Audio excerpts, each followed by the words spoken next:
I am Darren Falconer from Best Farming Systems. I just want to welcome everybody to our webinar. This is our fifth one now. We've got 4 previous ones. So for everyone's information, it is being recorded and it will go up on our webpage in the days after the end of the webinar. So please look out for that. If you're unable to remain online the whole time, or you know people that have missed out, please let them know. You can see our panelists there now. We've got Jessica Falconer from Best as well, and we've got Luke and Joel. I'm going to introduce Jessica now to go through a little bit of the housekeeping and how to ask questions and how the webinar is going to run. So I'll hand over to you now, Jess. Thank you. Well, yeah, good morning or afternoon or good night, depends where you are, I suppose. Yeah, I'll just quickly run through. Basically, Joel's going to do a presentation for us, and we might stop at a few points to ask questions. So there's 2 ways we can do it. You've got your chat to your right-hand side. We'll monitor that. And there's also just a question and answers box, which everyone will be able to see. So that's another way you guys can do it. We'll just, ask the questions to Joel as we go through it. And yeah, that'll be good. So he'll answer those when they come through. And yeah, we've got Luke here as well from Regen Farming. So I'll introduce Luke and he can say a bit about himself, and then we'll get into it. Thanks, Jess. Well, I won't say too much about myself, but firstly, I'd just like to thank Darren and Best Farming Systems for once again sponsoring today. I'd like to bring information to people is just such an important part of what we do. And today we've got Joel, and he's going to talk about another fairly powerful tool that we can use, and that's what all these things are that we talk about. They're all tools, and I really like the way Joel takes some pretty complex systems and makes them really simple for us to understand. And today's intercropping and companion cropping, and there's a great list of things in between as well. So relay cropping and all sorts of things, so that could be involved in that. The one thing I would ask is if you could just keep your questions on topic. I think, Joel, we're going to stop through somewhere, but if we can keep things on topic and it just makes our life easier. And any other stuff, don't hesitate to send us an email or something like that if you want a specific topic covered, and we'll go out and find an expert in that field and do a webinar on it for you. So, okay, Joel, over to you. Thanks very much, Luke. And you need to give me permission to share my screen. Sorry, Jess. That'll be Darren. Yeah, pleasure to be here and great to be back again doing another session. And I've got a really busy week this week. I'm giving about 7 webinars over the course of about 8 or 9 days, across 8 or 9 days. So it's I'm in the middle of it, at the moment. And so yeah, I had to give 3 yesterday for a conference here in North Dakota, and so I'm well practiced at the moment. So let's see. Okay, yep, now I can share. Yeah, great to be here. I was just telling the team there, I'm normally very good when I'm giving a webinar to Australia. I always remember, but this time I did make a little accident. I put it into my diary, into my calendar for the 24th, which it is for you guys, of course, but here in Canada, it's still the 23rd. And I normally remember to put it in my calendar the day before, but I did forget for this one. So I thought this was happening tomorrow, but anyway, thankfully I noticed a few hours ago, and here we are. Okay, so let's dive into it. I've prepared quite a few slides, so I've got to try and be mindful of time, and yeah, I think we'll take a couple of little breaks, kind of at least 1, maybe 2 little breaks as we go along, and take some questions just to break it up, because it is a bit of a long-ish one. And we're going to talk on intercropping and companion planting, companion cropping. We'll kind of cover, there's a bit of, I'll define some of these just at the beginning here. We'll kind of separate what we mean by some of these terms, but of course they are used a little bit interchangeably, and there's a fair bit of overlap between some of these things. So we'll untangle all of that as we go along. So let's start just by defining, what do we mean by intercropping? What is it? And really, there's lots of different definitions out there, but this kind of simplified, summarized version that I've used here is growing 2, it's usually 2, but growing 2 or more crop species in the same field. which are either planted and harvested together or with planting and harvesting dates staggered through time. So it's, you know, often it's all done together, but sometimes we have like relay, which we'll talk about in a second.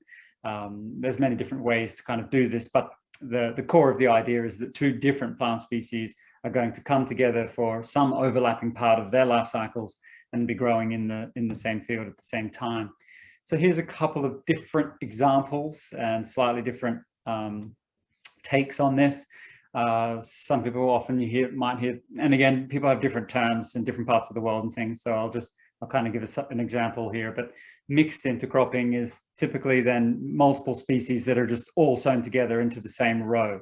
There's no physical separation. It's just everything's mixed together. Everything's drilled together in one pass, off one tank.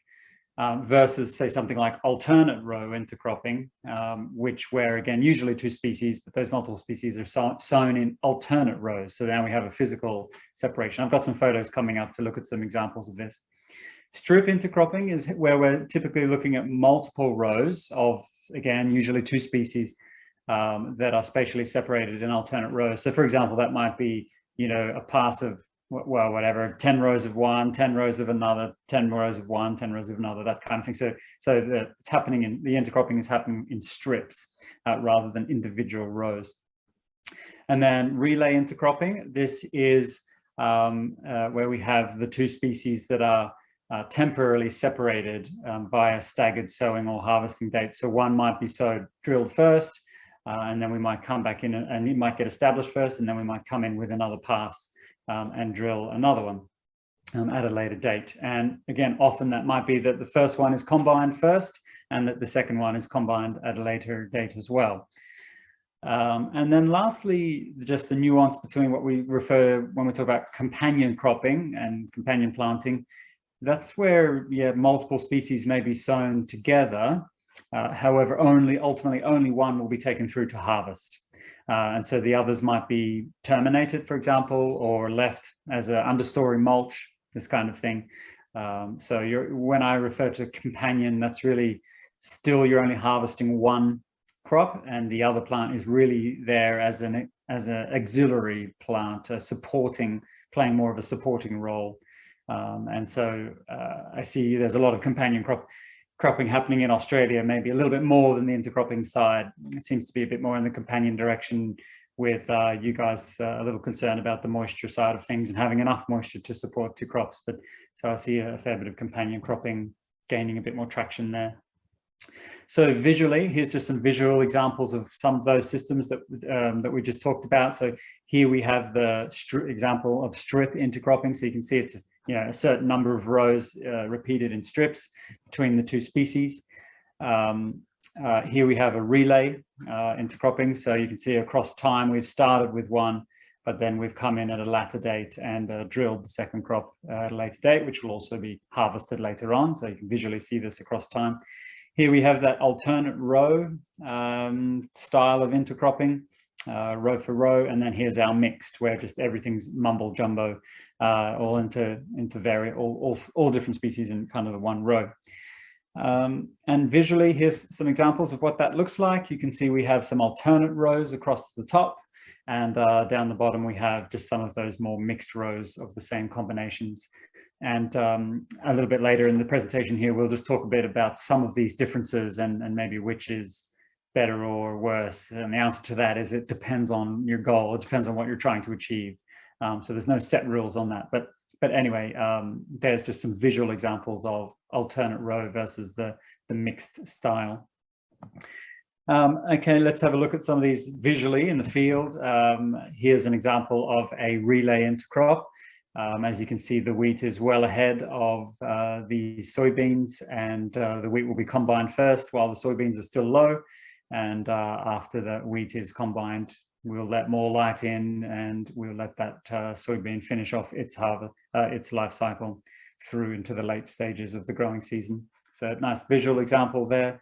And even here's one of like a temporary, sometimes called temporary intercrop, which is really what I'm referring to as the companion crop, where you can see we have a wheat with some faba bean here sown in alternate rows.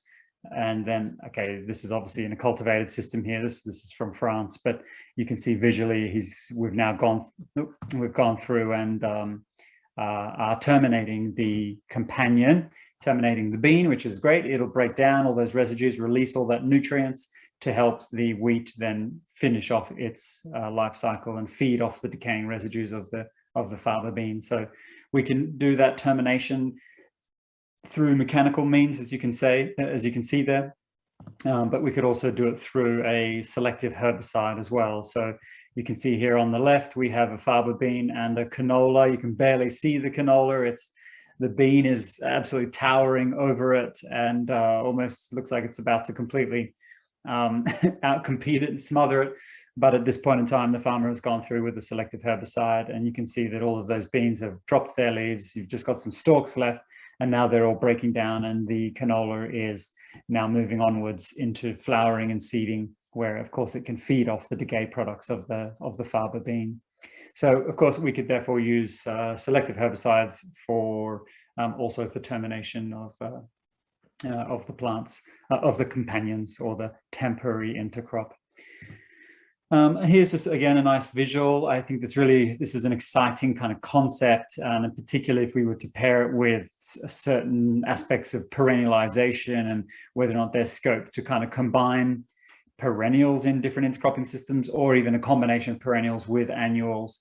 And just visually here you can see a nice example of kind of why that is. You know, different plant species, different maturity times, or different points in their life cycle, and you can see that obviously the cereal has gone to head here, and that could then be gone through with the combine, and maybe giving this later season plant then time for it to kind of establish at the end of the season and then become more dominant. So again, just a visual example of some of the emerging opportunities that exist within these intercropping systems, be that an annual, be them combination of annual and perennial, or even perennial, all sorts of opportunities there. So just a nice visual example of that.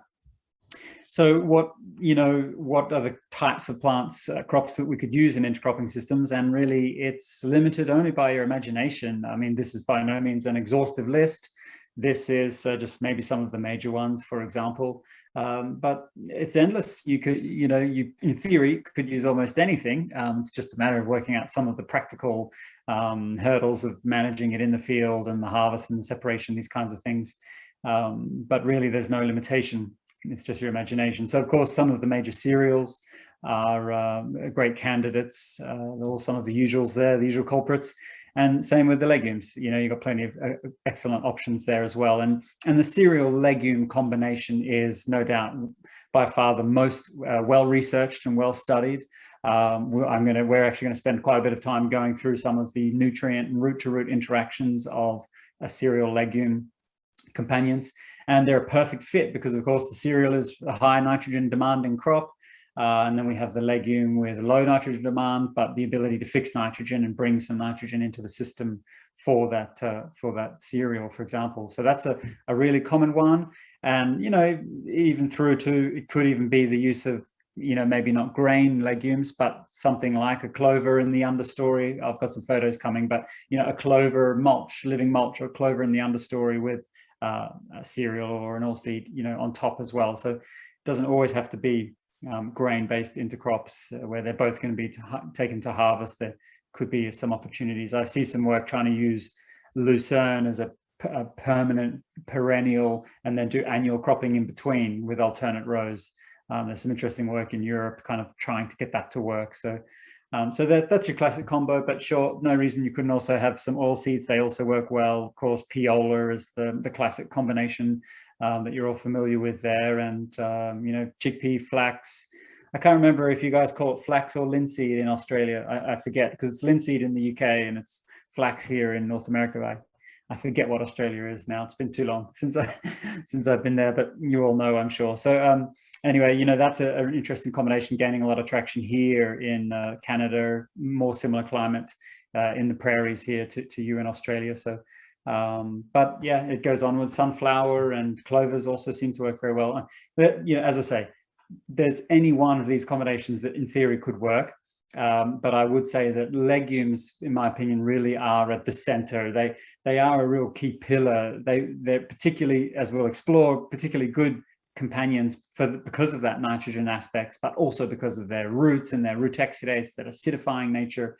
They're really good nutrient scavengers and solubilizers. So I think legumes, be that legume cereal or legume oilseed, are just particularly really, really good combinations.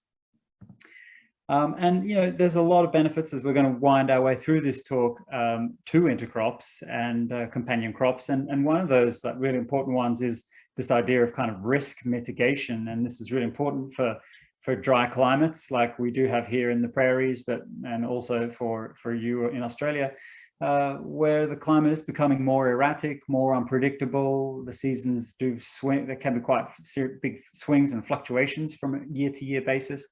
And of course, managing that risk is really difficult. And this is also one of the benefits of an intercrop.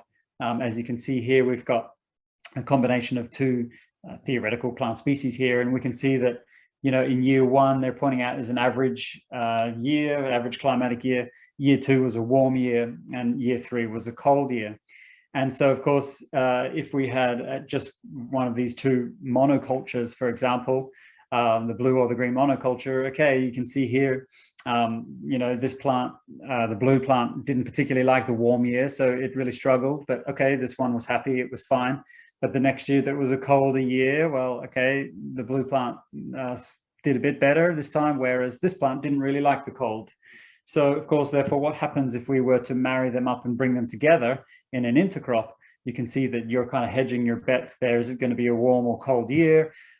This is true of like soil types. Have you got a high point or a low point in the landscape? Is it maybe a sandier or a clayer? Is it a little bit of a wet spot or a dry spot? All of the various field variations that could possibly exist. Similarly, examples is that, you know, maybe one of the two will dominate in those lower points in the landscape and the other one will dominate maybe in the higher points of the landscape. So, you know, if that was a monoculture, you might have really poor, zero poor establishment in kind of those two extremes, whereas by having an intercrop, we at least kind of spread that risk across that variation. So in the face of challenging climates to grow like Australia, it's in terms of the risk point of view, this is a huge asset in terms of this style of cropping. And as you're all very aware, I'm sure there's been some great traction in intercropping in the last years.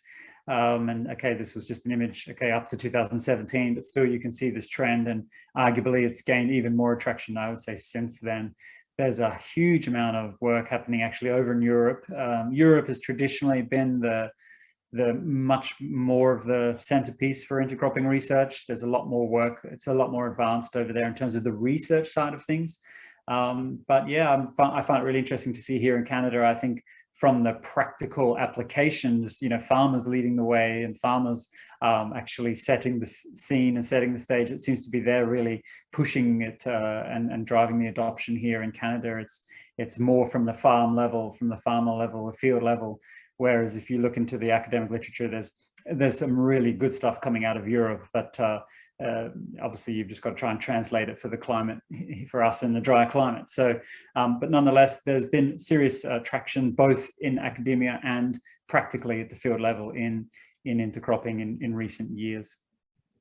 So let's have a look at some of the underlying ecological principles that are at play here as to why and how certain plants can potentially work together. And there's a few examples here. First thing is to say this idea of facilitation. And this is really just referring to the fact that different plant species have different specialities. They have, you know, different tools that they're particularly good at, or different nutrients that they're good at scavenging, or different benefits they kind of specifically bring. And, you know, of course, let's just look at some examples here. Okay, nitrogen fixation. So, of course, legumes are really good. They can bring in some nitrogen into the system. But we also have a range of other plants who are renowned to be very good phosphorus scavengers. They have specialist root exudates that can unlock and bind. We'll look at some of these examples in detail. And we have, other plants, some of the grasses and cereals. They have, again, we'll look at these examples. They have some specialities in accessing micronutrients, some of the trace minerals in particular. So you've got, point being, just different plant species that have those different specialities. And then that therefore opens up the opportunity for an element of resource sharing, that these plants, when they come together and the roots are intermingled or the roots are interconnected by mycorrhizal fungi, for example, that there can be an element of this resource sharing. Yes, the nitrogen can come into the system and then be shared. Yes, phosphorus could be scavenged and then be shared, for example. So this is kind of the opportunity of, or the principle of facilitation, where one plant's speciality can ultimately help another plant who doesn't have that speciality, but simply by growing in the near regions with those root intermingling, it can benefit. And then we have another principle here of complementarity, and you can visually see what this is referring to. It's just to highlight the different plant species, and you can see a nice visual example here, have very different growth habits. For example, we have more of a shallow rooting plant, more lateral roots and more lateral branching shoots, for example, versus our other plant, which has a much deeper root system and a much taller canopy. So, bringing these two together, you've got one of the plants using, or at the ground as a ground cover, using shallow rooting, scavenging moisture and nutrients in the shallow areas. And you have a different plant who's much deeper rooted, scavenging moisture and nutrients, for example, further down below. So therefore, they're not in competition. One's feeding from deep down, one's feeding in the shallow. They've got different sunlight capturing in the canopies. So they're very complementary together. They don't necessarily compete. Now, it's not to say that all intercrops are magically going to be collaborative and be best friends. Many of them can be competitive. Many of them can compete with each other for moisture and nutrients. So that's why it's important to kind of choose wisely and look at the different plant species and try and select the right ones. And this is, I'll admit, an area of knowledge gap. We need to kind of piece this together better than what we currently have, but nonetheless, I would say we're on the right track. There's lots of good combinations that we are aware of, and again, we'll look at these in a minute. But there's lots of opportunities there for it to go wrong, for them to be more competitive. So that's why it is important to choose the combination of the species or even the variety. We know that some varieties are better in this than others. So it can get down to that level of specificity, and which, of course, on one hand is a little daunting. On the other hand, is very exciting. When we do, this is some pretty standard agronomic kind of trials. Once we kind of overcome some of these hurdles, it's not high tech wizardry or any of the latest, whiz bang whatever. It's some pretty straightforward seeding rate trials, variety trials, standard agronomy trials, and that could really open up the opportunities to optimize these synergies, these complementary interactions. So that's some of the underlying ecological principles, and we will explore some of these as we go more and more along. And starting off then, let's have just a consideration about roots and the root exudates, just in particular. Here we're looking at a really nice example. Some of you might have seen this one before. We're looking at 3 different plant species, and we're just looking at the pH of their rhizospheres, the pH of their root exudates. And of course, you can see here we have this is a faba bean, and you can see it has, as legumes do, very acidic root exudates. It's driving the pH down to 3.5, 4 around this bean. In the middle, we have soybean, actually here in the middle, which I won't dwell on, but you can see also, interestingly, it's kind of a little bit mixed. There are different root exudates that are released at the tips or further back, and or changes over time. It's not a static thing. So you can see that the soybean kind of has some acidic areas here, but also, some neutral areas, but also some other acidic areas. But anyway, as conversely, here we have maize on the right-hand side, and you can see that the maize root exudates are more in the neutral to alkaline kind of region. So here I'm just pointing out this example. Visually, you can see this really strongly with a really nice visual striking example of the fact that different plant species produce different root exudates. And this is what gives them their specialities. They have specialized tools to perform specific functions, access certain nutrients, or deter certain pests, or anything kind of very specific that we can relate back to these kind of root exudates. So visually, you can see a really nice example of pH there. And the point is just to say that, okay, if we brought the bean and the maize together in an intercropping situation, well, okay, then you've got a really nice interaction there whereby the maize can scavenge nutrients from this very acidic rhizosphere, and the bean can scavenge nutrients from this more neutral rhizosphere, and they can access different nutrients from each other's rhizospheres, thereby opening up these opportunities for synergy, for complementarity, etc. So visually, okay, we're just looking at pH there. And if we were to move just into a more specific example, this is not referring to anything related to intercropping. We're just sharing this to highlight that we can also look at other aspects, not just the pH, differences in the rhizosphere between faba bean and wheat. This is just looking at difference in root exudates and root activities and the microbiome activities around those different plant species. And just to point out this, to kind of, again, set the stage. So they're conducting the study to assess the effects of faba bean and wheat on enzyme activities and metabolic potential, microbial potential in the soil rhizosphere, and also looking at changes over the vegetative season. And anyway, the point is just to say they measured a range of these various different enzymes, and these enzymes are indicators of microbial activity. And obviously the plants are feeding those microbes and inducing changes in the microbial activity, and therefore the amount or the quantities of the activity of these enzymes that they're releasing that are very important for very specific functions. Urease to access nitrogen, protease, break down cycle proteins. These phosphomonoesterases, these are enzymes that unlock phosphorus, for example. And anyway, the point is just to say that they found that the activity of these various enzymes was higher under the faba bean than the wheat. And similarly, the metabolic diversity, some of the microbial aspects they were looking at, were also higher in faba bean than wheat. So I'm just pointing out that when we open up different plant species with different root exudates, different specialities, that also induces very specific different changes in soil properties, microbial properties that grow under those different root systems. And therefore, again, the opportunity of bringing them together to open this door towards potential synergies. And this is the kind of the complexity that I'm talking about. It's not just about plants releasing sugars and carbohydrates. Sure, they're the bulk of the root exudates, but it's really about all of these other very specific chemicals, biochemicals that the plant manufactures and also releases along with those sugars and carbohydrates. These very specific biochemicals that have these very specific functions. These compounds are working to activate certain microbes, shut down certain microbes, have suppressive effects, have enhanced effects, these kinds of things. So I share this just to highlight that root exudates are a whole lot more complicated than just this idea that we're providing sugars and carbohydrates or organic acids. Yeah, that's the bulk of it.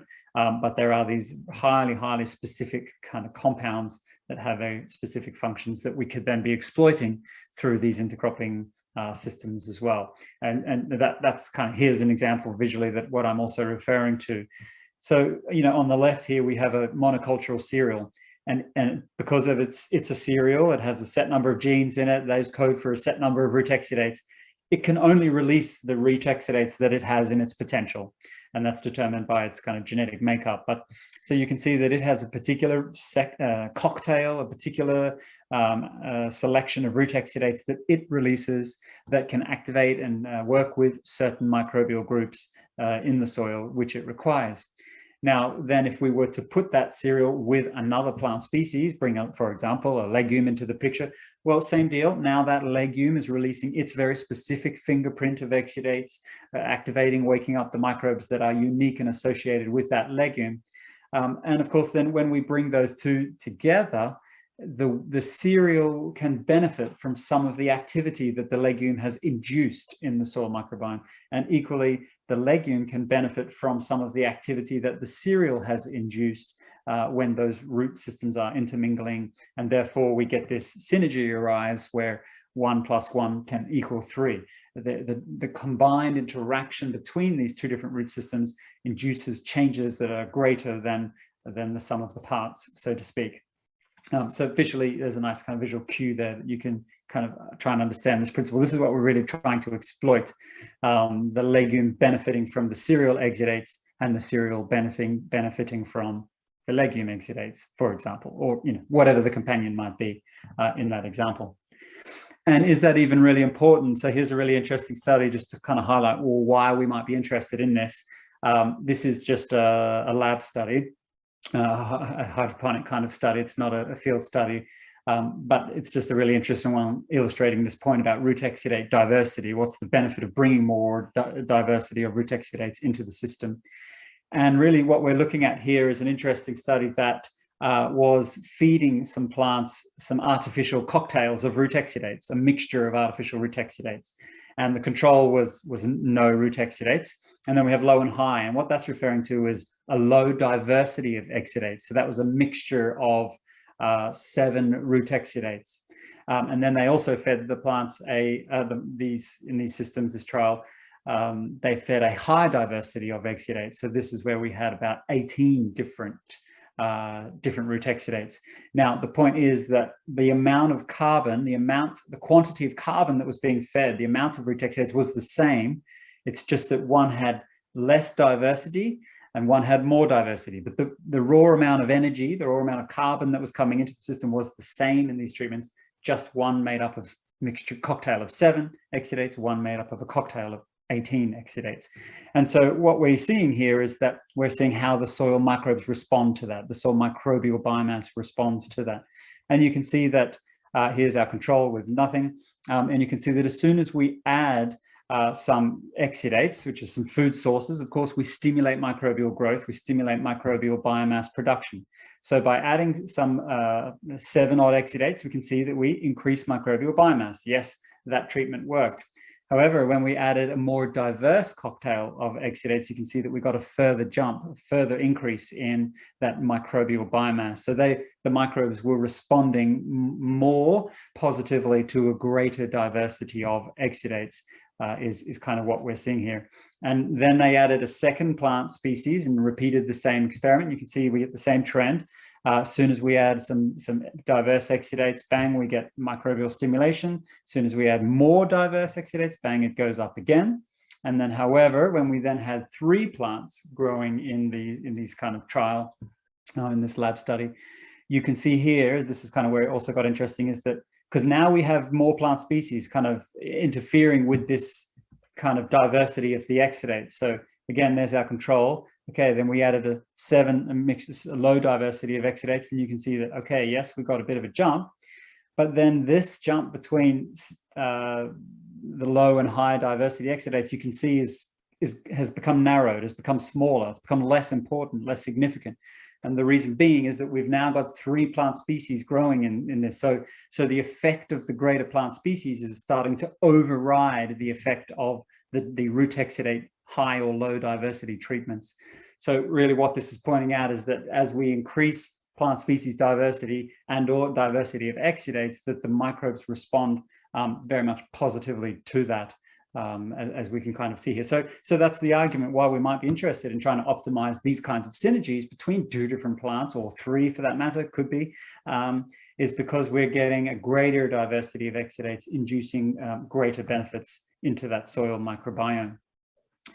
And so a very special combination that we will spend quite a bit of time here talking about is the legume cereal, could be legume grass, but legume cereal kind of intercrop. And they're a very interesting example, as I touched on earlier, and we're going to kind of spend quite a bit of time unpacking these 2. Now, the thing is here that legumes are very interesting as companions in intercropping systems because they fix nitrogen is one of the big reasons, but also 2, because they do produce those very acidic root exudates. We talked about that study just before that compared faba bean with wheat, and we showed that all this metabolic activity, all this enzyme activity was greater under the legume than it was the cereal. So that's the opportunity why we can use legumes to support other crops. And the thing about why this is also really interesting is because the legumes can share nitrogen. And of course, nitrogen is, like all fertilizers, expensive at the moment. And one of those inputs that generally a lot of people were trying to use less and be more efficient with nitrogen. We have too much nitrogen burden in ecosystems, in leaching, that kind of thing. So we want to try and limit the amount of synthetic nitrogen we use, and legume companions can can present a piece of this puzzle, an opportunity to help us to reduce that dependency on synthetic nitrogen.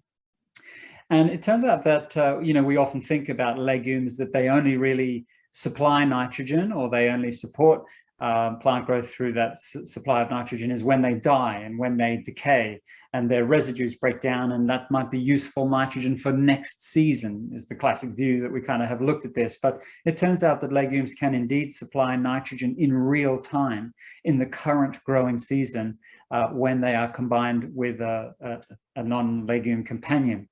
And therefore there's three pathways by which they can share their nutrients. Yes, the death and decay of plant tissues, as we mentioned, but it's also through these root exudates. Plants, and especially legumes, but plants don't just release sugar. We always say this, sugars and carbohydrates are released as root exudates. Nothing wrong with that, but it's just, as I pointed out, there's a whole lot more root exudates that exist.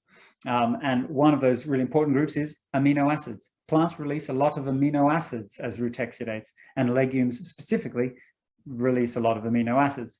So when they are excreting amino acids as root exudates, those amino acids are organic forms of nitrogen, which when a cereal is growing nearby, it can absorb those amino acids and scavenge those nutrients for itself. So we have the release of root exudates, amino acids, which then can be stolen or shared or scavenged by the cereal. And then on top of that, we also have, if both plant species are mycorrhizal associating, then that legume can also send, again, usually amino acids through the common mycorrhizal network and deliver those to the non-legume companion. So we have actually these two mechanisms in real time. There's root exudates plus sharing through mycorrhizal fungi, whereby nitrogen can be delivered to, cereal or grass or even an oilseed, particularly if they're both mycorrhizal associating anyway. So that's what makes legumes particularly special. And again, really just an important kind of diversion a little bit here into why this is important to kind of also understand a little bit about nitrogen nutrition, plant nutrition, from a different forms of nitrogen point of view is, again, if we look at the classic view of how plants use nitrogen, we talk about, crop residue, it starts to die, it starts to break down. As it's decomposing and dying, it then starts to release, organic fractions of nitrogen, again, these amino acids or proteins, organic components that are in a state of decay. And then, maybe the microbes will maybe feed on that, break that down, and they will mineralize. They will mineralize the nitrogen out of that organic material, out of the residue, releasing the final step, this inorganic nitrogen that will then be taken up, ammonium or nitrate. And this classic kind of blinkered view of nitrogen nutrition is so dominantly focused on ammonium and nitrate, these inorganic forms of nitrogen. But it turns out that the plants can directly absorb these other organic fractions like amino acids, like proteins, and even microbes. So they themselves further back in this chain are very important sources of nutrition for plants. So we have a growing awareness of this, and there's a lot of traction in understanding the role of organic nitrogen in plant nutrition now. And there's quite a few studies that have all looked at this, and here's one just from last year, 2021. And it's a really nice summary slide here. The classic view, we've been so focused on organic matter cycling, decay, decomposition, releasing, mineralizing the nutrients, the nitrogen.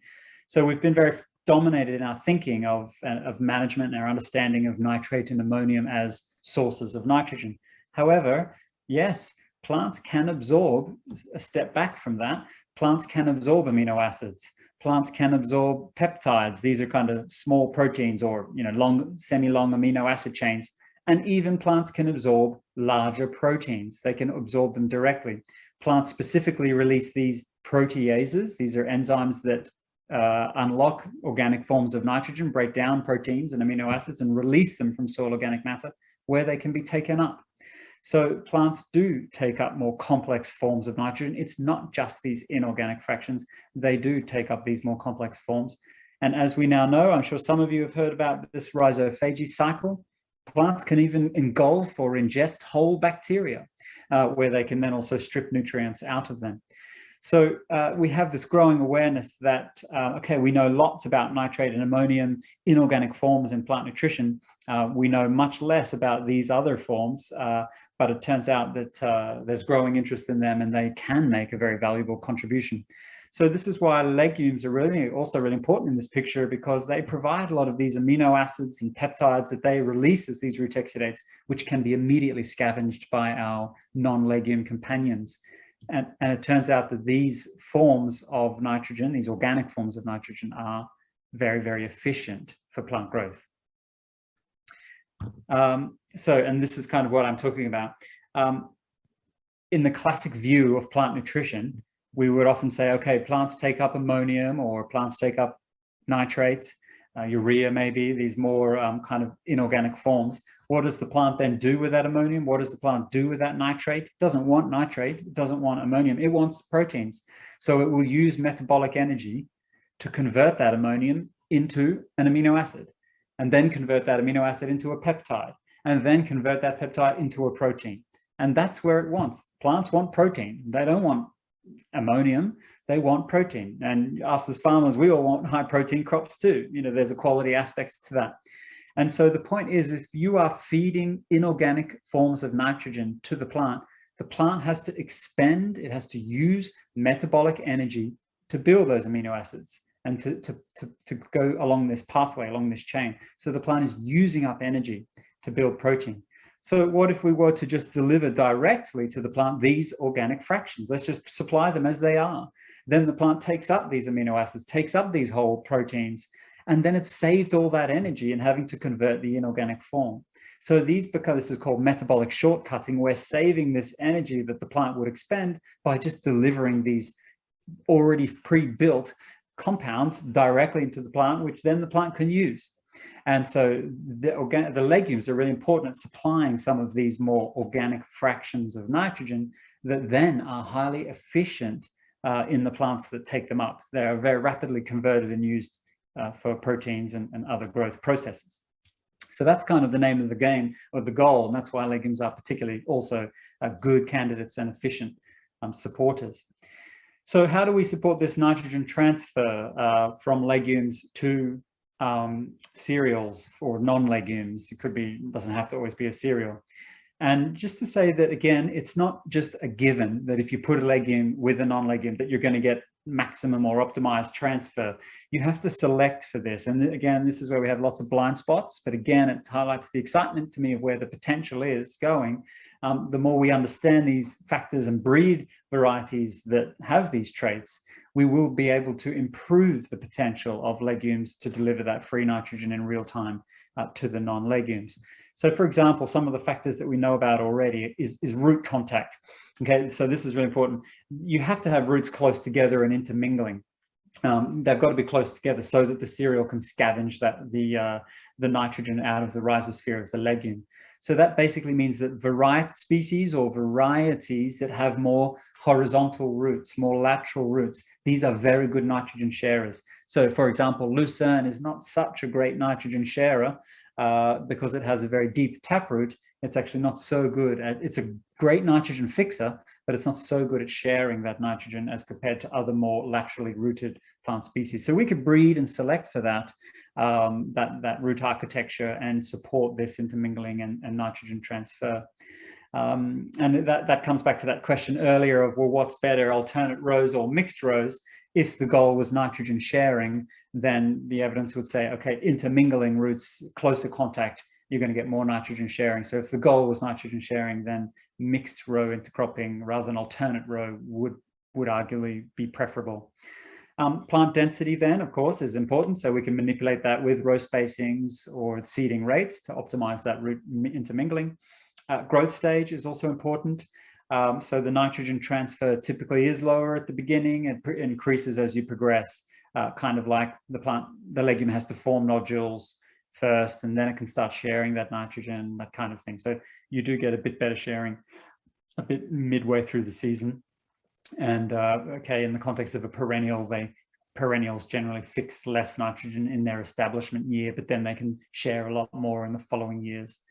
And then things like stress or defoliation. This is one of the excellent ways to trigger a flush of both nitrogen and carbon as root exudates from the legume. So this idea of kind of inter-row mowing, or somehow damaging, or even herbicide defoliation type stresses, this kind of process induces a stress and induces a flush of root exudates, nitrogen and carbon bearing root exudates from the legume, in which the non-legume can share.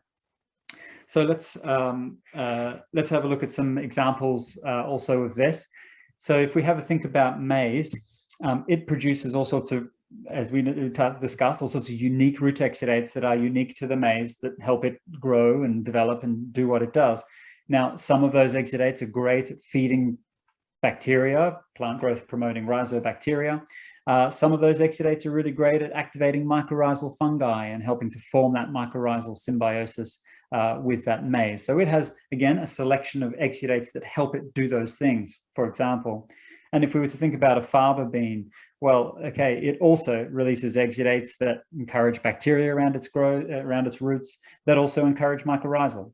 Legumes are very strongly mycorrhizal plants. They're very strong associators. So it does the same, but of course, legumes have some other unique exudates that work with rhizobium. So special exudates that activate and wake up rhizobia and then help that rhizobia form the nodule and form that colonization towards nodulation. So beans, point being, they have some different and unique exudates that help and support that nodulation process. So what would happen then if we brought these two together, maize and the bean, for example, against cereal and legume? Well, from this study here, it's really interesting. They determined that it turns out that maize, and again, you would think that plants are competitive, they're competing for moisture, they're competing for nutrients. We have this kind of view that, any plant, apart from the monoculture that we're growing, is a bad one, let's spray it off or let's get rid of it, etc. So it turns out that these researchers identified that the maize produces a couple of exudates that actually enhance, this is from the maize produces exudates that activate rhizobia, and another set of exudates that actually support this nodulation process and that symbiotic association with the legume. So here we have an example where the maize is expending energy to release exudates that will actually help the bean, will help the faba bean fix more nitrogen, help the faba bean theoretically be more competitive. So fascinating, highlights that there are these opportunities for synergy, for complementarity, for collaboration. Why on earth would the maize be releasing these exudates to help the legume fix more nitrogen? Well, as we just touched on before, it's because that nitrogen can then be transferred onwards to the maize through mycorrhizal fungi or through those amino acid root exudates, and thereby leading to more nitrogen nutrition, more biomass, more yield in the maize, despite the fact that it was expending and wasting its energy by helping the legume. Okay, so there's one real example. There's other examples like this that we're starting to see with very specific exudates from cereals that are working to support these legume-based kind of interactions. And here's then a study bringing in this point about mycorrhiza and the role in which mycorrhiza can also really help to take this to the next level when we're talking about intercropping systems that use plant species that are both mycorrhizal associating. So of course, not relevant for canola-based systems, for example, but for systems where both plants are mycorrhizal associators. So this was a really interesting study that was looking, let's start over here on the left. And we're looking at just comparing some monocultures and an intercrop of wheat and faba bean. And firstly, we're looking at mycorrhizal colonization. How well are the root systems colonized? And so if we start off looking at wheat as our baseline, so a monoculture of wheat, a pure stand of wheat, here's our baseline mycorrhizal colonization of that root system. You can see it's around about 25% odd. Simply by then adding a bean and having that wheat now growing with a bean companion, you can see that the mycorrhizal colonization of the wheat, simply by having a bean nearby, the colonization of the wheat has increased. So now we've got greater colonization over whatever 30% odd here now. we've got a bit of an increase in the mycorrhizal colonization in the wheat from having a bean companion. Now, if we look at the bean, now let's focus as the bean on the main crop. Okay, here's the bean baseline level, the monoculture of bean. You can see, as I mentioned, legumes are really good mycorrhizal associators. Its baseline level is higher than the baseline of the wheat. But anyway, point being, we were about 40% colonization of the bean here. And then simply by adding now a wheat companion, a companion for the bean, so the wheat is now the companion, again, we see this trend of the mycorrhizal association is higher now in the faba bean, up to over 60%, simply by having a wheat companion nearby.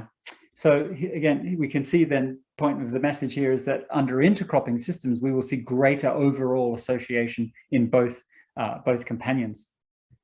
And then we kind of, the next part of the study was also really interesting. They looked at, okay, well, how do mycorrhizal fungi fit in? And they specifically included mycorrhizal fungal inoculant or not, so with and without mycorrhiza. And so here what we're measuring is the nitrogen derived from the atmosphere. So we're looking at the beans here and looking at how much nitrogen fixation we saw from the bean. Now, when that bean was growing as a monoculture, you can see here with or without mycorrhizal fungi didn't really make a difference. Okay, so mycorrhizal weren't really playing a role. They're basically the same under a monocultural bean system. There was no difference in the nitrogen fixation, nitrogen derived from the atmosphere. But under a mixture, so now when that bean has some wheat growing nearby, a wheat companion nearby, you can see that with and without mycorrhiza, when we added mycorrhiza to the bean situation here, you can see that that forced the bean into fixing even more nitrogen again, deriving more nitrogen from the atmosphere. Now, the reason that is, of course, is with mycorrhizal fungi and with a mixture. Okay, that mycorrhizal fungi are going to connect the two plants. They're going to connect like we just saw earlier, and therefore we've set up this bridge, this common mycorrhizal network between the two. So now, as the legume is fixing nitrogen, it is getting passed through the mycorrhizal fungi.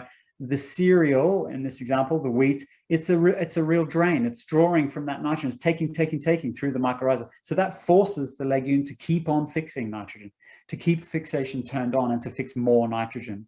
So again, this is just highlighting that when we add mycorrhizal fungi, or when we have good mycorrhizal fungal levels in the soil, we are strengthening that one of those real-time pathways and therefore opening the door to greater nitrogen transfer, which then forces the legume to keep on fixing nitrogen, keep fixing more nitrogen, which is getting passed through that mycorrhiza. So again, really interesting example of then how soil biology and some of the biological thinking might fit into and support the design of our intercropping systems.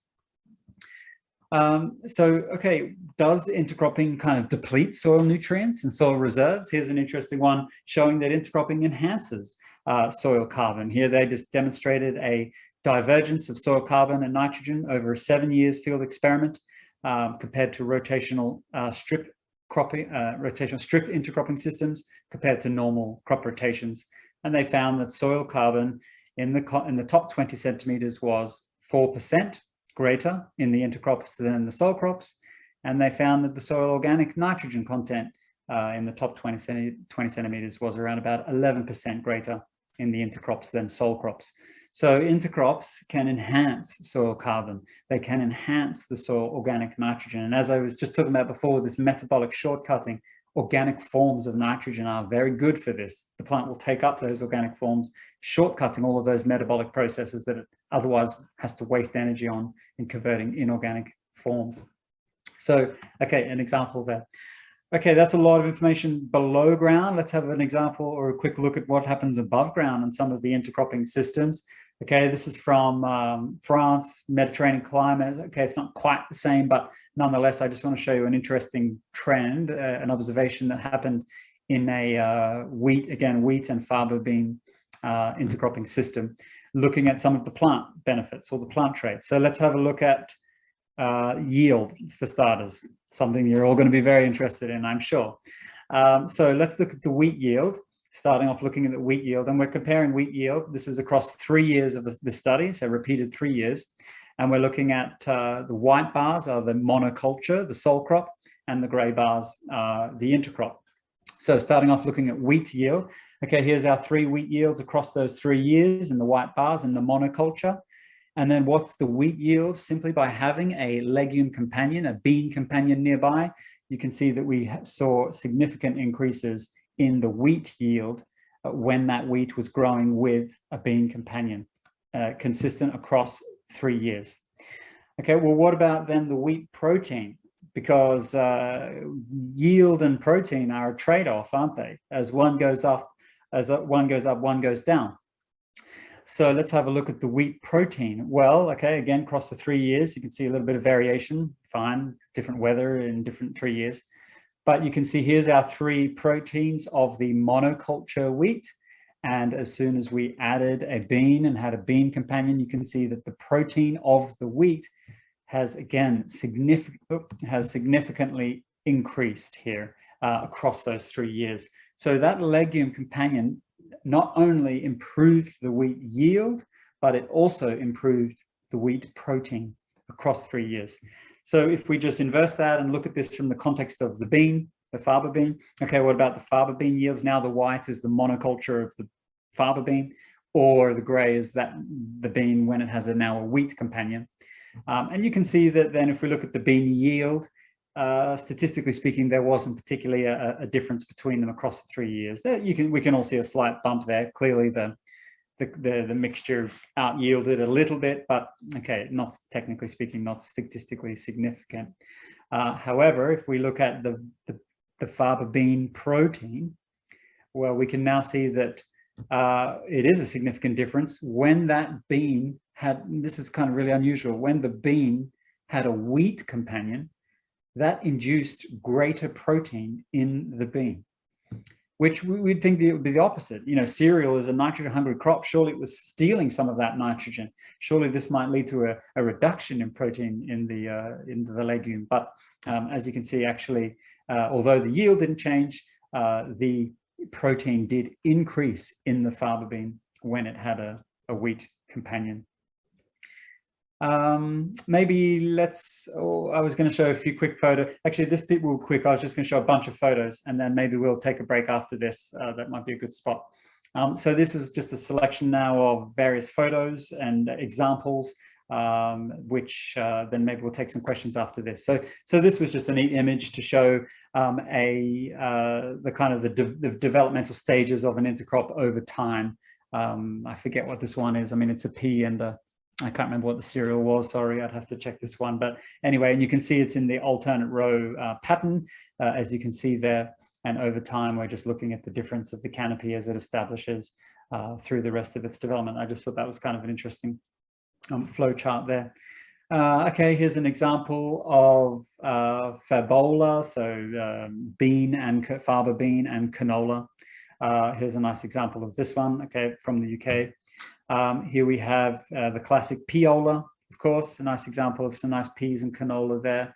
Another good classic option, one of the best well-known options, of course, the most studied, one of the better studied and trialed combinations. I share this one because a nice example of kind of an understory companion, a clover understory, kind of underseeded there in a crop of oats. And, you know, this is more of a companion crop. But of course, that clover is underneath there, fixing nitrogen, sharing that nitrogen through those root exudates. But of course, after we go through with the combine, taking off the cereal, all that light will penetrate the canopy there, and then we will have a crop ready to have some clover ready to kind of keep on growing and keep the living root onwards into the off season. Okay, again, some examples of just strip intercropping. Maize is a common one that's often strip intercropped. You can see a nice example here of maize and bean, or another one of faba bean and another cereal. I think this was a wheat off memory. So again, just some nice examples of the strip intercropping. And here's another one, again, more of a companion, probably going to be sprayed out, this one, but you can see all the beans at a fairly kind of light population, helping to support the cereal. And okay, here's another one. This is more of like a mulch, a living clover, again, UK, where it's a little bit moist, more soil moisture, so you can kind of get away with this. there's a lot of really good traction happening in the UK on this idea of living clovers. And they're using some interesting varieties, some what's called micro clover or little leaf clovers, which then are a bit smaller, you know, stay more in the understory and become less competitive. And yes, of course, it's not a perfect technology, but it's great to see that we're trying to fine tune this and develop the varieties. Of course, it's that classic problem. In a dry year, the clover doesn't really do very much and won't establish very well. But in a wet year, the clover really dominates, as you can kind of see it dominating here. So of course, there's challenges, and we don't know what the weather and what the season is going to bring. But again, just a nice visual example there of more of a clover-based companion. And again, another companion, we can see a bean and a radish along with our cereal, which again, this one's from Australia. I think these would be sprayed out, and we're left with some nice, you know, below ground roots, a nice taproot for soil structural benefits, aeration, but also a nice legume for, again, some of the benefits we've just discussed with N fixation and nutrient scavenging, etc. So again, a nice example of a companion there. And here we have canola with vetch, another seems to be a good combination.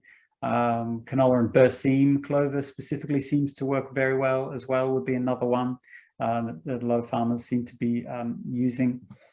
And of course, yeah, definitely great opportunities with maize. And I'm sure you've all seen this also coming out of North America here with wide row maize and having companions growing in between in the interrow.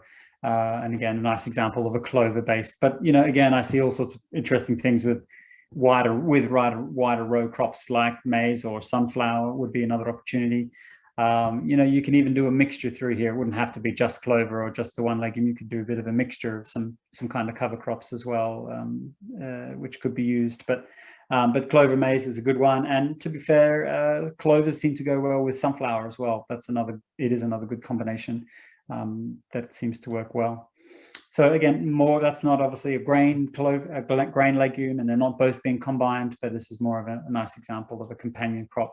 And visually, you can just see it through those developmental stages, and down below, all of those roots would be interacting and bringing some of those various benefits. Okay, I will stop there before we move into that stuff. Let's take a few questions. I know I just went through all of that. I've got a lot of slides to get through, so I know I've been going at a pretty rapid pace there. So I apologize for that. The next half will be a little more slow pace. But okay, let's take some questions. Yeah, righto, Joel.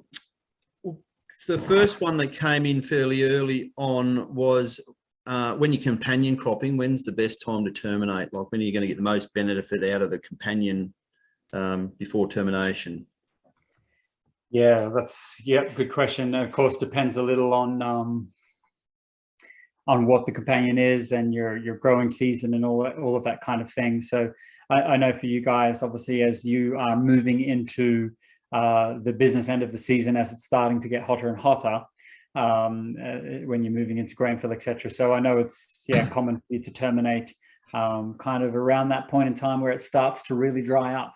Would be my general answer. Obviously, if you're worried about soil moisture in those latter stages of grain fill, etc., as you're moving into spring and it's getting warmer and warmer towards summer before harvest, then yeah, I guess I would be suggesting kind of around that time where you start to see that shift in the soil moisture content. But the answer to that really depends. I mean, you know, look at that photo I showed earlier of that towering fava bean over the canola, and you know, even the farmer said he felt he'd left that a little bit too late. You know, he wanted to go in and spray that a little earlier. But you know, even to that extreme, he said even that crop that he felt was a little late terminated, he still felt that it was a successful companion nonetheless, and it worked well. So so yeah, it really depends on the specific conditions, but and the companion. But yeah, and I think too, probably before the companion goes reproductive as well, I suppose. Sure. Yes. Sure thing. Of course.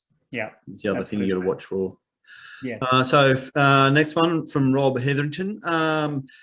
Does that mean when we plant legumes with a cereal, it provides amino acids? Will that mean the cereal can have a better utilization of ending up with a higher protein? I think Joel did go through it, didn't he? I think Rob said he probably answered that one for him in your slides. Yes, yeah, as I did end up discussing, yes, they will take up amino acids and organic forms of mush, and yes, those are they're very efficiently converted into protein. So yes, there are good opportunities with increasing protein. Yes. Yeah. Erica's got one about pesticides. I think we might skip that one because I think that's a pesticides on the microbiome is a whole webinar on its own. So we might keep that one for another day. What species of the AMF work better, like other retail cultures, the right species to get your hands on, or do you just try and stimulate the ones that you've got that already know how to live there? Yes, yeah, of course. This classic question too. It's a good one. Yes, my answer to this is definitely we should always start. The preference is definitely to be encouraging the local, the native microbes, fungi, mycorrhizae in this example. We should always try to be encouraged and support the native ones who are clearly already there, who already adapt to being there. This should be our starting point, our primary focus. And okay, as it turns out, one of the best ways to encourage mycorrhizal fungi is greater plant species diversity. We have quite a lot of studies that would support that having a greater diversity of plants seems to encourage better mycorrhizal growth and establishment, etc. So the very active intercropping does enhance that.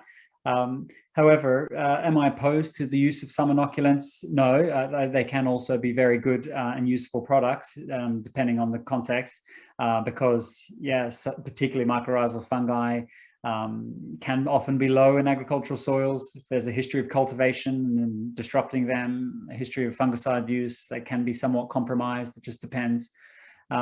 So in that context, yes, there can be scenarios where adding mycorrhizal fungi is warranted. And really the simplest way to answer your question is that there are different species of mycorrhizal fungi. Some are highly specialists, and some are more generalists. And therefore a lot of the commercialized products are the generalists, because of course they want the product to work in many different contexts with different crop types and many scenarios. So most of the main species of fungi, mycorrhizal fungi that have been commercialized, typically are these generalists who will associate with any old plant, many different plant species. Very good. I think we've covered this one, but is the yield benefit worthwhile in Australia with our limited moisture?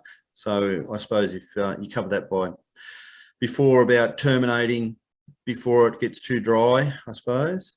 Yeah, let me come back to that question. Let's skip it because I've got a slide on this too. So let's come back to that one. Are there any other in the chat, Jess? No, I've seen a few coming through the chat as well. So there's a fair few coming through the chat.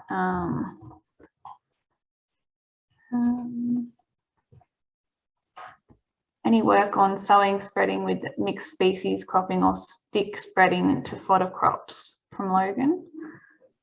I'm not sure what stick spreading is, I'll be honest. I apologize. But I would say that yes, that, like I mentioned here in this example of maize or sunflowers, wider spacing type crops, that there seems to be, yes, people sowing actually diverse cover crops into here, not just the clover, like the example we have on screen.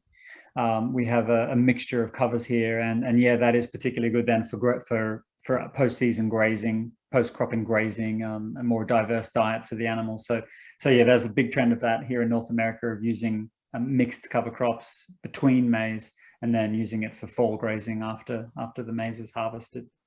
Yeah. Sure. So how long does it take for improvement from initial legume introduction, and does it help with the pests as well? Yeah, that's a good question. So the time, how long does it take? That's a great question, tricky one. So I would say this: obviously, when the very young seedlings, you're not going to start getting benefit until those roots start to intermingle. So that's kind of step one.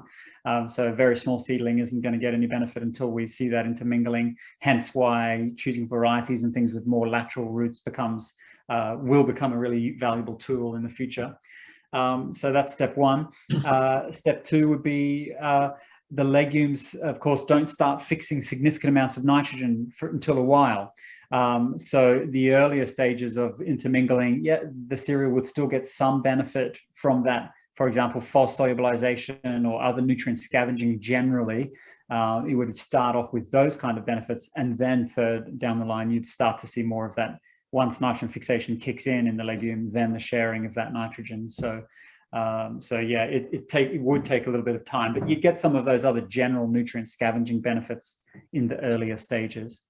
And yeah, in terms of pests, yes, I'm going to talk about a little bit about disease and pests also in part two. So we'll come back to that. But yes, in some, not always, but yes, in some instances, it appears that definitely with diseases, there are significant reductions in diseases in intercrops, less significant with insect pests, but yes, it is also an observation. Joel, as a general rule, and I know this is probably how long's a piece of string, but how much nitrogen can we fix with legumes in these systems? Yeah, that is a good question. So, of course, different legumes have different capacities. Different species have different capacities to fix amounts of N. And like the example I gave with lucerne, it actually rates was one of the highest. It's one of the best nitrogen fixers, but it's not actually that great at sharing it. So it's not just about who's a good fixer or not. It's also, we know that, for example, clover fixes much less nitrogen than lucerne, but it shares a lot more. So there's a little bit of nuance to that discussion. And really, yeah, that's how much can they share? This is a good question. And I wouldn't want to overhype the potential here, but I think it is still worth us exploring and considering. It can still make a piece of the puzzle of as part of an integrated nutrient management approach. But you know, some studies might say it's only, you know, maybe a max of kind of 20 kgs of nitrogen per hectare, something up to that, you know, 10, 15, 20, which on one hand might not sound like much, but hey, 20 is still 20, and that's the way prices are at the moment. That every little bit helps. However, I'd say that it also depends on your yield expectations and your context. I know a lot of the farmers here in Canada on the prairies, and the prairies, I would say, is very similar climate to Australia. It is very dry climate.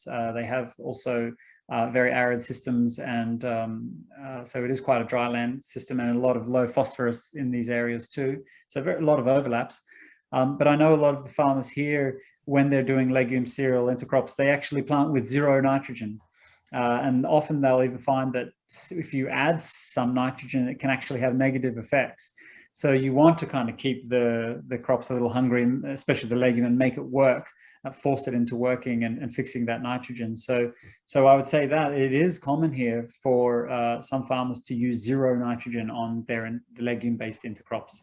Now, that may not be the highest yielding, but economically, that's totally stacking up. It's not just about yield. It's not just about yield, of course. Yep. I suppose just one, probably there's a few more questions, but we might just do this one and then move on to the next bit, I suppose, because we're running out of time. Sure. In Australia, at the moment, a lot of guys are using, say, vetch and radish as their companion. Is vetch better than the clover as a companion, or is there no work on that? Which one's better or not? So is vetch better with providing more nitrogen? Yeah. To go with you said with radish? No, with a cereal. They're doing they'll do a vetch radish with a cereal and then take out the vetch and radish down the track generally. Oh, I see. Yes. Yeah. I'm not sure. Yeah, I think vetches are good. I know people using vetches too. Vetch seems to go very well also with maize. Seems to be a really good combination. But yeah, I'm not precious about that. I don't know which is better in terms of vetch or clover. I think either one could be good and beneficial. So, but no, I don't have a strong opinion maybe about which one's better or not. But yeah, I think both sound good to me. Yep. Alrighty. So yeah, let's get on with the second half, I suppose. Sure. Yeah, I just noticed the time. Wow. Okay. So I'll have to try and, I might skip through a few things or explain them quite quickly. Probably this is one that I should skip a little. So this I just wanted to point out, I know that some of you are a little bit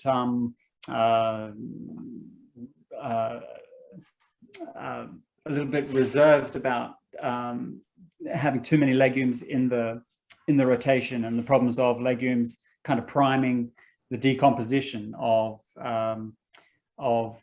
your stubbles, of your residue, of your mulchy layers. I know that there's a bit of a general kind of dislike of legumes in kind of high stubble residue farming systems because of that concern, which we're not going to go deep into this. This is a kind of another big topic for another time, but about kind of nitrogen and carbon dynamics and interactions. It's a big and complex kind of story, which we don't have time for. But I just wanted to point out that I really think that legumes have a lot of potential and that they should be used more. Although they can prime, and I know you've got to strike this balance in a dry climate, but I know they can prime the decomposition of stubbles and whatnot. But the legume residue itself, as it breaks down, it forms a very good quality soil organic matter, a highly stable, a good kind of fraction. So I kind of do think that they're really good. And I think that the real problem with legumes is when they're grown under monoculture. Having a legume and a cereal together, I think you get the best of both worlds. The cereal provides the soil protection, the stubble mulching, but the legume residue, of course, breaks down quickly and does form good quality soil organic matter that can also hold moisture, of course. So, and I just want to point out that this goes two ways. Here's the argument that, okay, soil organic matter, yes, of course, it's carbon mostly, but there's also other nutrients in soil organic matter, nitrogen, phos, sulfur mainly. And of course, our microbes are there living and feeding and eating it, etc., cycling it. And the concern is, of course, if we apply too much nitrogen, be that from fertilizer or from the legumes, we have an enrichment of nitrogen. Of course, all of those various microbes, they will start to feed on that nitrogen, and they have an ideal carbon to nitrogen ratio for their bodies, 5:1 for bacteria, 20:1 for fungi, for example. And as they start to be enriched with nitrogen, the concern is that, of course, they will go and mine the carbon. They will go, and because they're enriched by nitrogen, so they're going to go and look for carbon to balance their body's carbon to nitrogen ratio. And so this is the concern that we have if legumes or nitrogen fertilizers, that too much nitrogen can induce this carbon mining and mineralization and burning of our soil organic matter. And I just want to point out that actually this goes as a two-way street.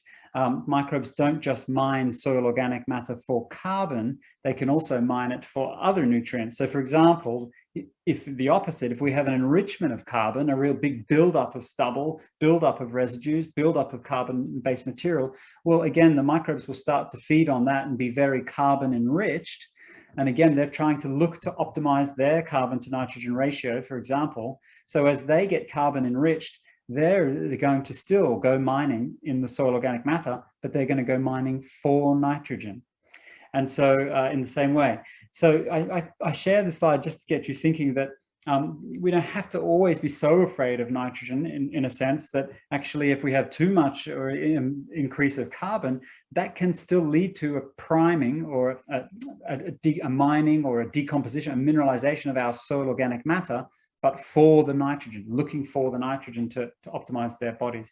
And so this is kind of why legumes can be a good addition in high residue farming systems, is because you've got a little bit of organic forms of nitrogen from their decay, these amino acids, etc., which are very conducive, good forms of nitrogen for microbes, for plants, etc. So that's kind of why, the introduction of legumes would avoid this priming for nitrogen mining from soil organic matter. So having more legumes in the system. So I just share that to highlight, it goes both ways. It's not just about having the concern about having too much nitrogen and mining carbon, it can also be the other way. So I think that there's great opportunities for, again, cereal, legume, stubble kind of based systems, which I think also have a lot of benefits.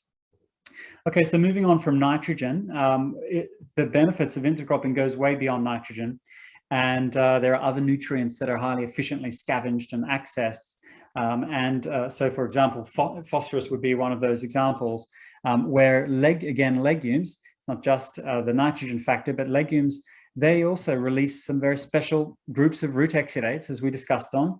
Again, these special enzymes that will unlock phosphorus, hydrogen that will solubilize phosphorus and other nutrients, and these specialized exudates called carboxylates, which will also bind to phosphorus and liberate phosphorus. So all of these specific root exudates liberating phosphorus from the organic matter or from the soil, whereby if we then have a cereal or grass companion, well, that cereal can, of course, then be absorbing some of that phosphorus that is being liberated from the soil. So that highly acidic and specialized root exudate nature of legumes makes them great for cycling phosphorus, and other crops then benefiting from that and absorbing some of that phosphorus as well. So it's a great tool for low phosphorus systems. And this was just a study that was going to support that. I'll just cut to the chase here. We were looking at wheat and soybean intercrops, and these intercrops growing under P deficient and P sufficient conditions. And what they found is that that the plants grew the total root dry weight. They grew more roots, more root length, more root surface area. The plants produced more root biomass, even under P deficient conditions, when they were intercropped together. So although P is a big and important limitation in Australian soils, simply by having an intercrop, 2 plant species there, we see this enhancement of rooting characteristics of root biomass, which led to greater phosphorus access and cycling and solubilization. And they were able to link that specifically to the fact that the intercrops stimulated fungal diversity and bacterial diversity, and this led to greater root traits and overall greater phos cycling. So phosphorus, an example, and there's lots of these kinds of examples. There's lots of studies that show that intercrop systems are very specialized, are very efficient at accessing phosphorus. But it also goes beyond this too. It's not just that legumes are always the helpers.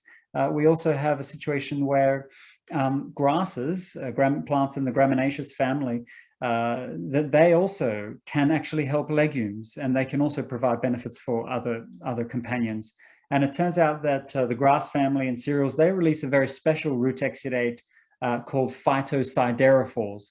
And what phytosiderophores are is a really strong chelator that when it's exuded from the cereal or the grass, it is very good at grabbing onto particularly iron and zinc also, but particularly iron, where it grabs onto iron in the soil and liberates that iron, makes that available. And so it does that normally to then create this iron phytosiderophore or zinc phytosiderophore complex, which then can be absorbed through a specialized channel in the cereal, in the gramineaceous plant. However, our legume friends, they've also evolved a very special exudate of their own. This is called ferric reductase oxidase.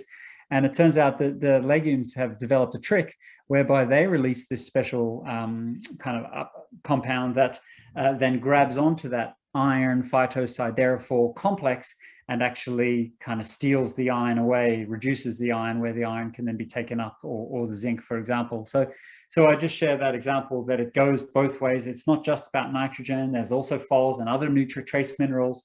This is a photo from this trial here. We have a monoculture peanut looking very yellow and iron deficient here. And here we have in this trial, the same soil type. Right next door, we have peanut and maize strip intercropping system, and yet the peanut doesn't look yellow. So it's because it's accessing this iron through this again, this root to root kind of root exudate synergy and fascinating kind of interaction. Okay, moving beyond nutrients, intercrops do all sorts of other beneficial things like improve soil structure. Here we have a study showing that simply by going from 1 to 2, this is in maize and bean intercropping, this enhanced the presence of aggregates. So we see that soil macro aggregates in the intercropping systems increased by 15 up to just under 60% across the 3 sites across the 2 years. So intercropping leads to better soil aggregation, and within those aggregates, of course, we can stabilize and capture soil organic carbon, but also build better pore space for infiltration and water use efficiency. So physical benefits to the soil from intercropping as well. And here's that question we had earlier. There's also benefits to water use efficiencies, and there's a bit of work looking at this.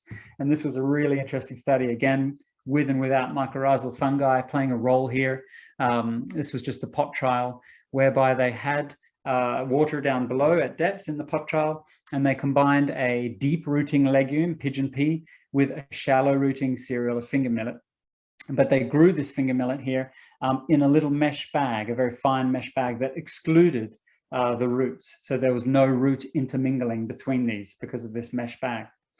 And so what they did is then, without no mycorrhizal fungi in this treatment, they then imposed a drought and they stopped watering. So of course the shallow rooted finger millet couldn't get down to the water reservoir. So of course it suffered biomass reductions because it was drought affected, whereas the pigeon pea was okay.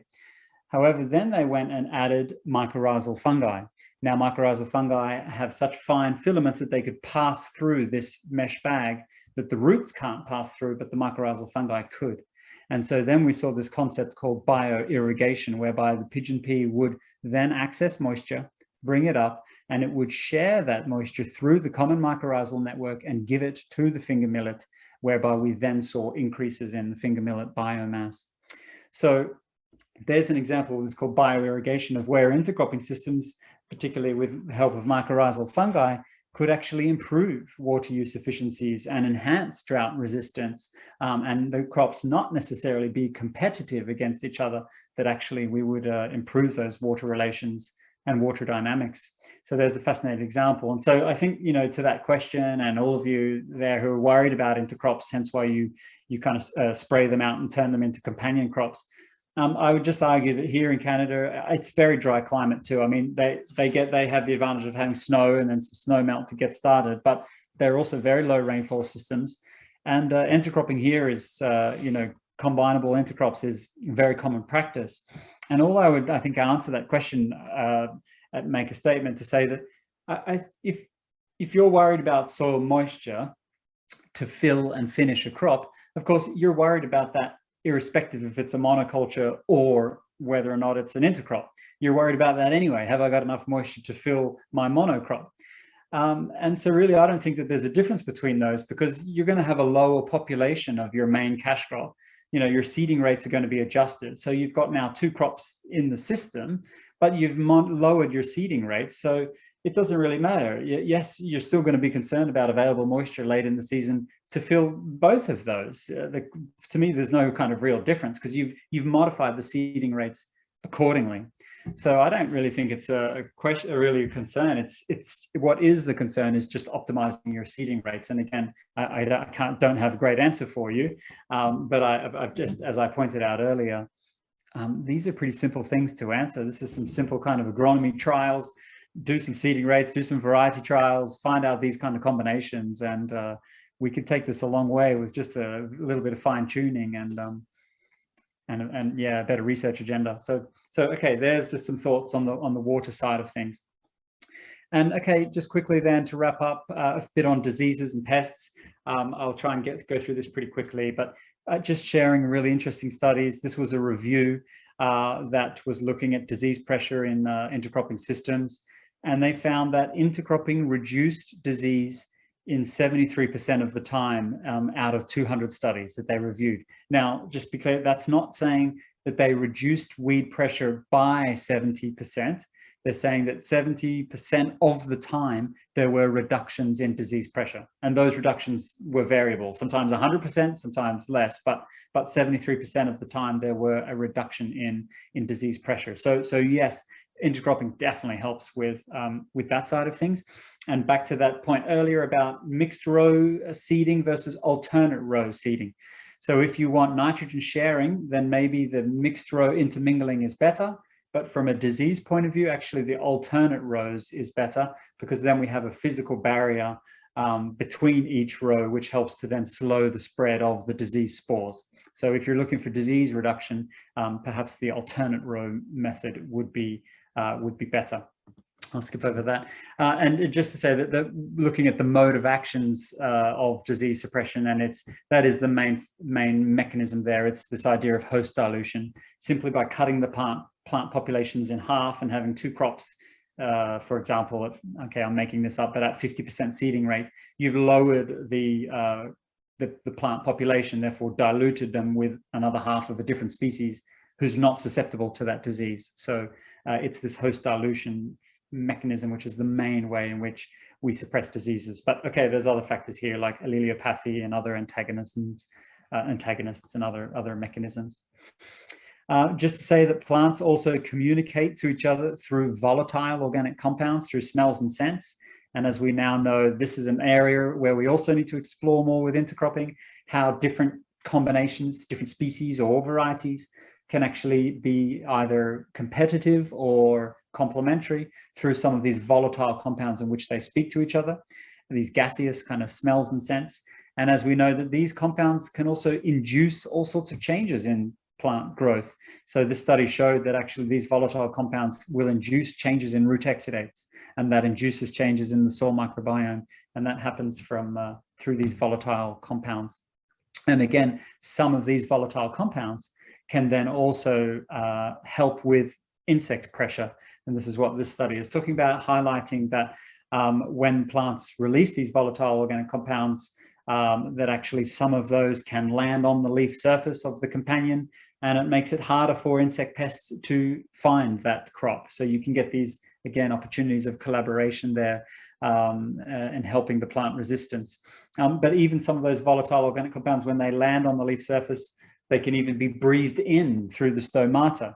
And again, so internally or systemically, they can also induce immune responses throughout the plant, systemic responses against, again, both insects or diseases, for example. And here's just some of those examples. I'm sure some of you have seen this with some of our plants that are more hairy or with these trichomes. If you look closely, you can see all these little sacs of these are essential oils and these volatile organic compounds that are excreted into the air.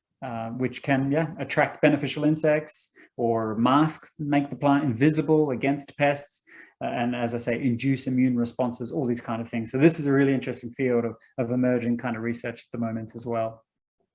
A quick example, this was just a companion for flax or linseed.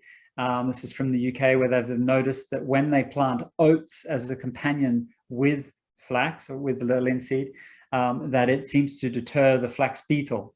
And so here in this photo, you're looking at, on the left-hand side is with the oat companion, and this is just no oat companion, just on the monoculture of the flax.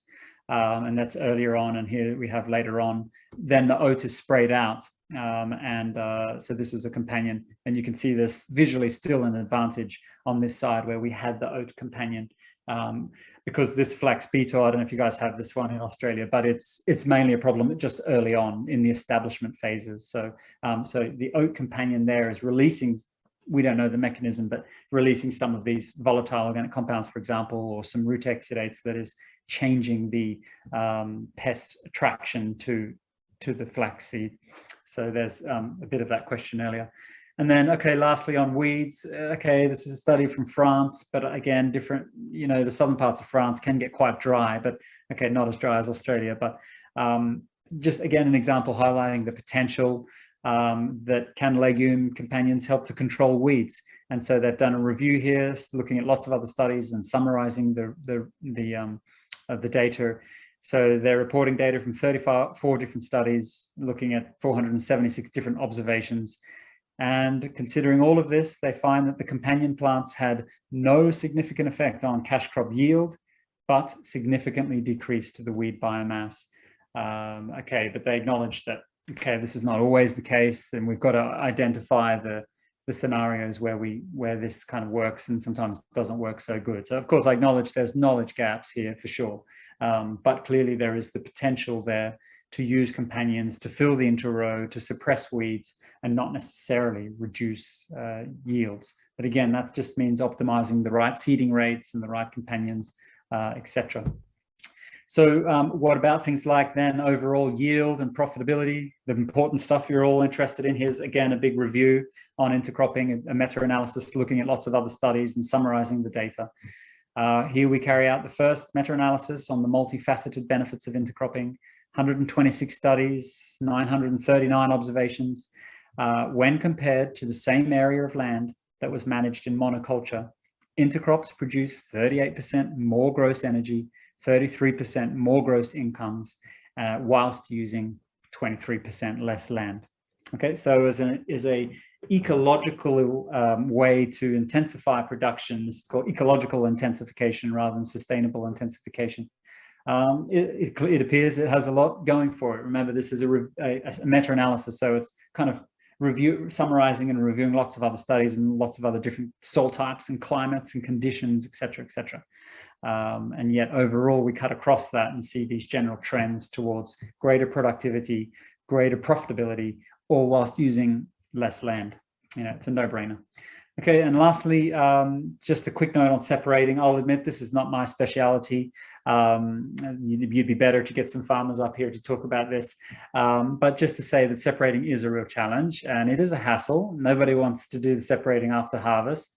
But I would just say that despite this being a common barrier and hassle that, again, many farmers here in Canada have also faced, they do seem to overcome it. And again, this is where peer-to-peer learning is so important. Those other more experienced intercropping farmers who have been down this path already can offer that help to new entrants.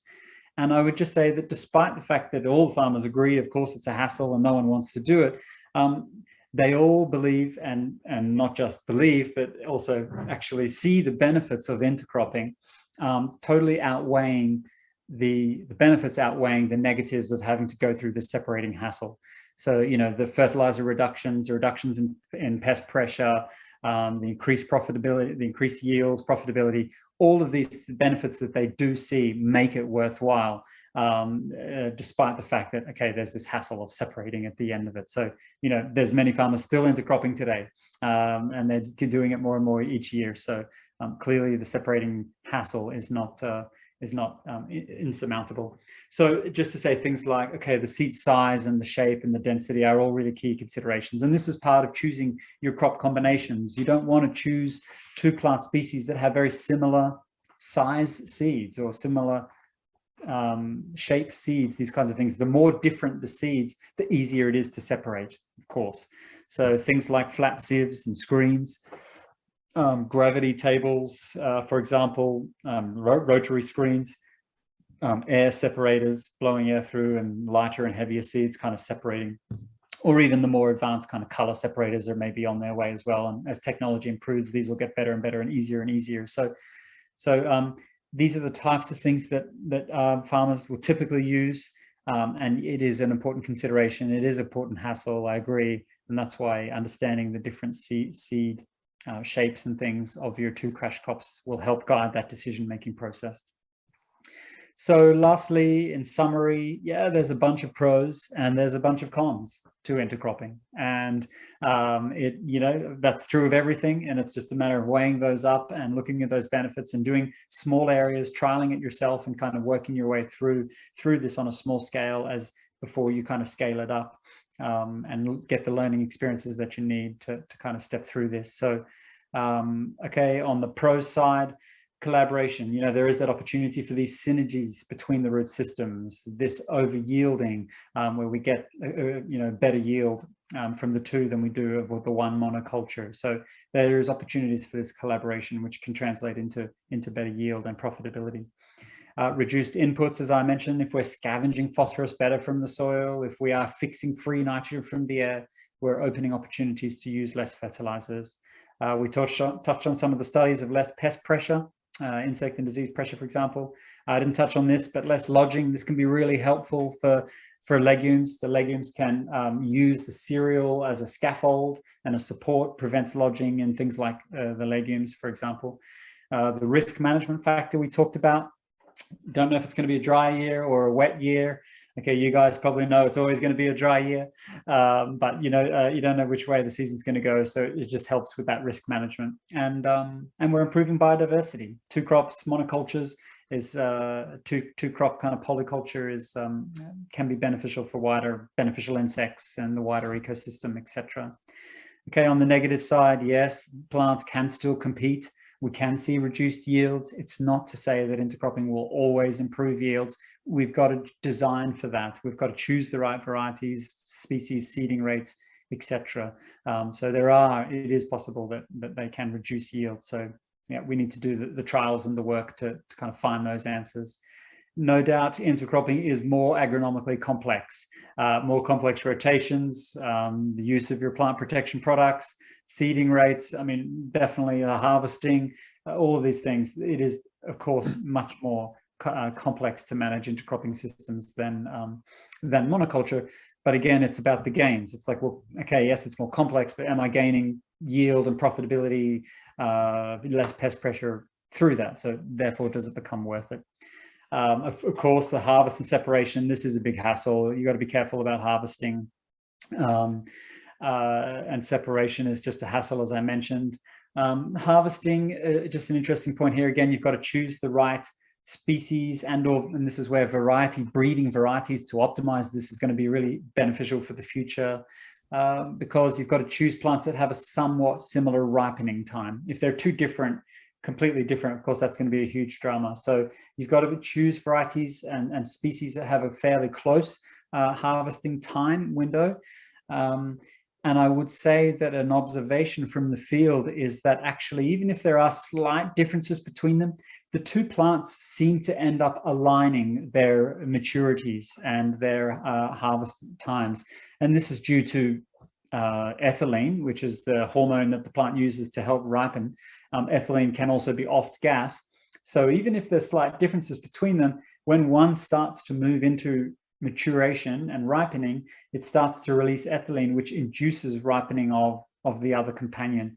So a field observation is they start to really align and sync up their maturities and therefore the harvest dates.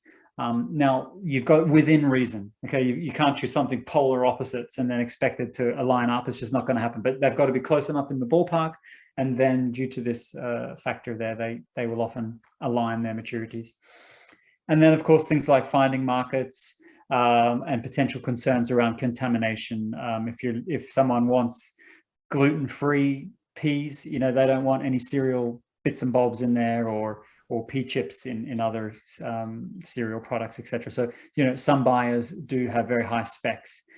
So there are those problems with the markets and some of those what would be contaminants in intercropping systems. So, and again, as seed separation and cleaning technology gets improved and better, we'll be able to kind of bypass that.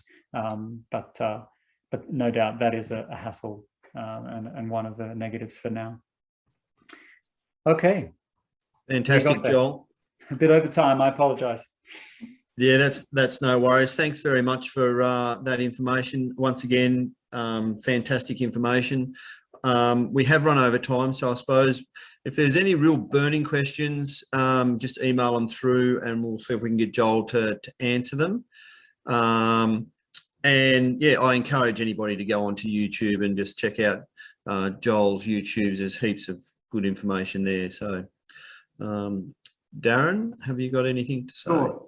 Yeah, I want to thank all the panelists firstly, and Joel, you did really well keeping it to that. I know you got sort of you had to rush that sort of end bit probably a little bit, but I really appreciate your knowledge base and for being able to share that with us as well. We're all about educating people, so that's sort of what we are getting across.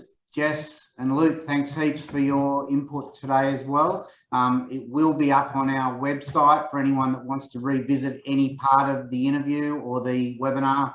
There might be areas that you might want to go over. Please visit there in the next few days. It'll be back up on our website, and we'll probably send a link out, Jess, I think, to everyone that's registered when it's up there. Yeah, for sure. Yep. Thank you very much, everyone. Thank you. Yep, we'll close it off now and look forward to our next one. Okay. Thanks very much for having me. Pleasure to be here. Thanks, Joel.